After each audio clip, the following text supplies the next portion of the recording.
ഈ ചാനലുകളിലൂടെ നോക്കുമ്പോൾ നിങ്ങൾ ചെന്നെത്താൻ പോകുന്നത് എൻ്റെ സ്വർഗ്ഗരാജ്യത്തിലേക്കല്ല, പക്ഷേ എൻ്റെ ഏറ്റവും വലിയൊരു അച്ചീവ്മെൻറ്റിലേക്കാണ്. അതെ, അങ്ങനെ അമ്മേനെയും പൊന്നൂനെയും നമ്മളൊരു ഇൻ്റർനാഷണൽ ട്രിപ്പ് കൊണ്ടുപോയി. അതിൻ്റെ ഒരു ക്രെഡിറ്റും എനിക്കില്ല കേട്ടോ, കൂടെ പോയി എന്നല്ലാണ്ട് ഒന്നും എനിക്കില്ല. അതിൻ്റെ ഫുൾ ക്രെഡിറ്റും വിച്ചുവിനാണ്. ഞാൻ അതിൽ ഭയങ്കര ഹാപ്പിയാണ്. ഞാൻ എപ്പോഴും ഭയങ്കര ഗ്രേറ്റ്ഫുള്ളുമാണ് കേട്ടോ. കാരണം അച്ഛനെ കൊണ്ടുപോകാൻ പറ്റിയില്ല എന്നുള്ളൊരു വിഷമം എനിക്കുണ്ടായിരുന്നു. പക്ഷേ സാഹചര്യങ്ങളുടെ സമ്മർദ്ദം മൂലം അത് പറ്റിയിട്ടുണ്ടായില്ല. അച്ഛൻ വരാനുള്ള ഇൻട്രസ്റ്റും കാണിച്ചില്ല. അങ്ങനെ ഞങ്ങൾ മലേഷ്യയിലാണ് പോയത്. മലേഷ്യ ചെന്നപ്പോഴത്തേക്കും തന്നെ വിച്ചോടെ വെയിറ്റ് ചെയ്യുന്നുണ്ടായിരുന്നു. നമുക്കുള്ള ക്യാബ് അവിടെ റെഡി. അങ്ങനെ 2 മണിക്കൂറോടത്തുള്ള യാത്രയായിരുന്നു എയർപോർട്ടിൽ നിന്ന് ഞങ്ങൾ താമസിക്കുന്ന സ്ഥലത്തേക്കുള്ള.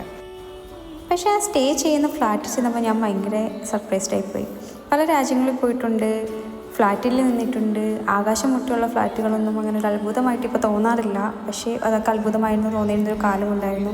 പക്ഷേ ഇത് ഭയങ്കര സർപ്രൈസിങ് ആയിരുന്നു. എനിക്ക് ഭയങ്കര ഇഷ്ടപ്പെട്ടു അവിടെ നിന്നിട്ടുള്ള വ്യൂ.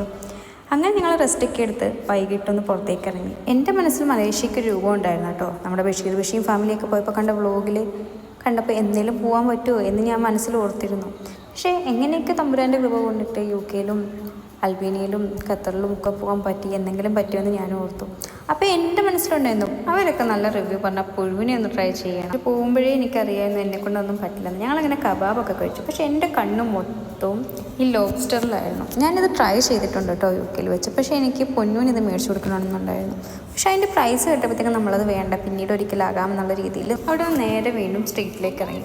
ഫുഡാണ് നമ്മളെ മെയിൻ. ഞാനും വെച്ച് എവിടെ പോയാലും പല ഫുഡ് ട്രൈ ചെയ്യും.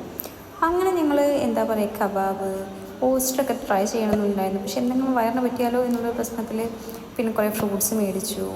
ഇതെന്താണ് പാറ്റ ഫ്രൈ ചെയ്തതെന്ന് ആദ്യം ഓർത്തത് കേട്ടോ. അങ്ങനെ ഞങ്ങൾ കുറേ ഫുഡൊക്കെ ട്രൈ ചെയ്തു. അപ്പോൾ അമ്മ നമുക്കിതൊന്നും വേണ്ട, ഡ്യൂറിയൻ ട്രൈ ചെയ്യണം. ഓക്കെ, അമ്മയുടെ ആഗ്രഹമല്ലേ. ഞങ്ങളവിടെ ചെന്നപ്പോഴേ ഞങ്ങൾക്ക് എല്ലാവർക്കും വിറ്റ് 400 റിംഗറ്റ് വീതം തന്നിരുന്നു കേട്ടോ. അങ്ങനെ ഡ്യൂറിയൻ മേടിച്ചു. ഞാൻ അപ്പോഴേ പറഞ്ഞു അമ്മേ ഇതിൻ്റെ റിവ്യൂ കൊള്ളില്ല, വേണ്ടാന്ന്. പക്ഷെ അമ്മയുടെ ആഗ്രഹമല്ലേ, അമ്മയ്ക്ക് ഇഷ്ടമുള്ളത് അമ്മ മേടിച്ചു എന്ന് വെച്ചും പറഞ്ഞു. അങ്ങനെ ഡ്യൂറിയൻ തിന്ന അമ്മയാണ് നിങ്ങളീ കാണുന്നത്.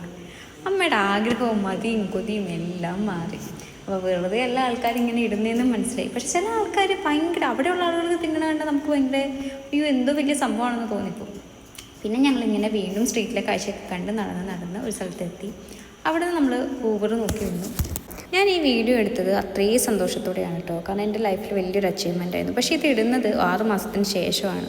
എനിക്കത് ഇടാൻ പറ്റിയൊരു ആ സാഹചര്യമൊന്നും ആയിരുന്നില്ല. പക്ഷേ വീണ്ടും ഗാലറി കണ്ടപ്പോൾ ഇട്ടതാണ്. അങ്ങനെ വളരെ പെട്ടെന്ന് ഫസ്റ്റ് ഡേ കഴിഞ്ഞു. 10 ബൈ ബൈ.